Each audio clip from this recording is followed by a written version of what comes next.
Sir ఇప్పుడు ఓవరాల్గా ఈ రోజు నుంచి 10 o'clock తర్వాత 50% టారిఫ్ అయితే స్టార్ట్ అవ్వడం జరిగింది. అయితే ఈ 50% టారిఫ్ మన ఇండియా పైన కానీ, మా ఇండియా ఒక స్టాక్ మార్కెట్ పైన కానీ, ఆర్థిక వ్యవస్థ పైన కానీ ఎలాంటి ప్రభావం చూపే అవకాశం ఉంది? ఇది కంటిన్యూ అవుతుందా? 50% అయ్యే ఛాన్స్ ఉందా? సో అనేది వేసిన కొంత దెబ్బ తగులుతుంది. దెబ్బ తగిలినప్పుడు కొంత పెయిన్ మనం తీసుకోవాల్సి ఉంటుంది. కాకపోతే మనం అర్థం చేసుకోవాల్సింది టెంపరీ పెయినా లేకపోతే పర్మనెంట్ పెయినా. సో టెంపరీ పెయిన్ గా అనేది మనం దీన్ని పరిగణించాలి, కానీ ఒక పర్మనెంట్ పెయిన్ గా ఉండే అవకాశం పెద్ద ఎత్తున లేదు. ఇక్కడ కేవలం మనకి ఎక్స్పోర్ట్స్, ఫస్ట్ మన ఇండియా అనేది ఎక్స్పోర్ట్ ఓరియంటెడ్ కంట్రీ కాదు. అండ్ మోర్ ఎవర్ మనం అమెరికాకి ఎక్స్పోర్ట్ చేసేటువంటి క్వాంటిటీలో కొంత క్వాంటిటీని వేరే కంట్రీస్కి ఎక్స్పోర్ట్ చేసే ప్రయత్నంలో కూడా మన వాళ్ళు ఉన్నారు. సో మేబీ వేరే కంట్రీస్ తోటి ఏర్పాటు చేసేటువంటి ఆ ఫ్రీ ట్రేడ్ అగ్రిమెంట్స్ లాంటివి ఏమైనా జరిగినాయి అని అంటే మాత్రం ఆ మందం ఏదైతే మనకి ఎక్స్పోర్ట్స్ లో కొంత కోల్పోతున్నామో దాన్ని ఎంతో కొంత రికవరీ చేస్తాము. అదే విధంగా డొమెస్టిక్ బూస్ట్ ని ఇచ్చి మరీ మనకు అవసరమైతే జీడిపిని మెయింటైన్ చేసే ప్రయత్నం మనకి ఆల్రెడీ ఇండియన్ గవర్నమెంట్ చేస్తుంది.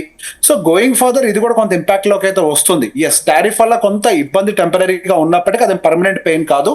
ఇంకా వాళ్ళు తగ్గిస్తారా అంటే వాళ్ళకి తగ్గించక ఆప్షన్ లేదు. ఎప్పుడైనా సరే ఒక డెవలపింగ్ ఎకానమీ అనేది వాళ్ళు ఎంతసేపటికి ఏం చెప్తారు, ఇండియా చాలా టారిఫ్లు వేస్తుంది అమెరికా మీద, మేము కూడా వేస్తామని అంటున్నారు. కానీ ఇక్కడ సైజ్ ఆఫ్ ద ఎకానమీని ఎప్పుడైనా కంపేర్ చేయాలి. అది ఆల్రెడీ గ్రోన్ ఎకానమీ. అంత పెద్ద ఎకానమీ మీద కొంత టారిఫ్ ఎక్కువ వేసినప్పటికీ ఆ దేశం మీద భారం ఉండదు. కానీ డెవలపింగ్ నేషన్స్ లో సహజంగా ఎప్పుడైనా ఎక్కువ టారిఫ్లు వేస్తారు, ఎందుకంటే వాళ్ళు ఎదగాల్సిన దశలో ఉన్నారు కాబట్టి. అది అర్థం చేసుకోకుండా వాళ్ళు చేసినటువంటి అప్పులు తీర్చుకునే ప్రయత్నంలో టారిఫ్లు పెంచి మిగతా దేశాల మీద బార్డెన్ పెంచుతామని చెప్పి వాళ్ళు అనుకుంటున్నారు. కానీ ఇది ఎక్కువ కాలం సర్వైవ్ అయ్యేటువంటి గేమ్ కాదు. ఆల్రెడీ అక్కడ టారిఫ్ పెంచడం వల్ల వాళ్ళకి హోల్సేల్ ఇన్ఫ్లేషన్ అనేది పెరుగుతుంది కాబట్టి నిదానంగా వాళ్ళైనా సరే మిగతా దేశాలను ఎలా అయితే ట్రీట్ చేస్తున్నారు మన ఇండియాను కూడా అలానే ట్రీట్ చేసే ప్రయత్నం చేస్తారు. కానీ ఇది ఎక్కువ కాలం కంటిన్యూ అయితే కాదు. డెఫినెట్ గా ఒక 2-3 months పాటు కొంచెం బెదిరించే ప్రయత్నం చేస్తారు. ఇండియాకు వచ్చేటువంటి సపోర్ట్, వేరే కంట్రీస్ తో అయ్యేటువంటి ఫ్రీ ట్రేడ్ అగ్రిమెంట్స్ ఇవన్నీ చూసిన తర్వాత అది వాళ్ళకే నష్టం జరిగే అవకాశం ఉంటుందని ఒక టైంకి క్లారిటీ ఖచ్చితంగా వస్తుంది.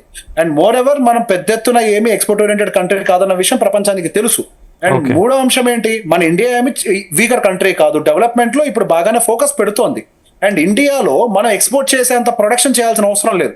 ఇండియా కావాల్సిన ప్రొడక్షన్ సరిపడా చేస్తే చాలు. ఫర్ ఎగ్జాంపుల్ యాపిల్ తీసుకోండి.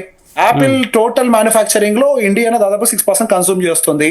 కానీ మ్యానుఫ్యాక్చరింగ్ మనం 1% చేస్తున్నాము. ఇంకా మనం 5% డెఫిషియట్ లోనే ఉన్నాము. సో యాపిల్ లాంటి సంస్థలు ఇండియాలో ఇంకో 5% మ్యానుఫ్యాక్చరింగ్ కెపాసిటీని పెంచడానికి వాళ్ళకి ఇంకా స్కోప్ ఉంది ఇక్కడిక్కడే కన్సూమ్ చేయడానికి. అట్లా ప్రతి ఒక్క ప్రోడక్ట్ లో కూడా మనకి ఇంకా వెసులుబాట్లు ఉన్నాయి. సో గోయింగ్ ఫర్దర్ ఏవైతే మనం ఇప్పుడు కోల్పోతున్నాం అని అనుకుంటున్నామో వాటిని అన్నిటిని కూడా with in short time Indian domestic consumption స్టోరీలోనే మనం వాటన్నిటిని కూడా రివైవ్ చేసుకునే అవకాశాలు ఎక్కువగా ఉన్నాయి. ఇవన్నీ టెంపరీ పెయిన్సే కానీ పర్మనెంట్ పెయిన్స్ గా ఉండే అవకాశాలు పెద్ద ఎత్తున కనపడట్లేదు. Sir overall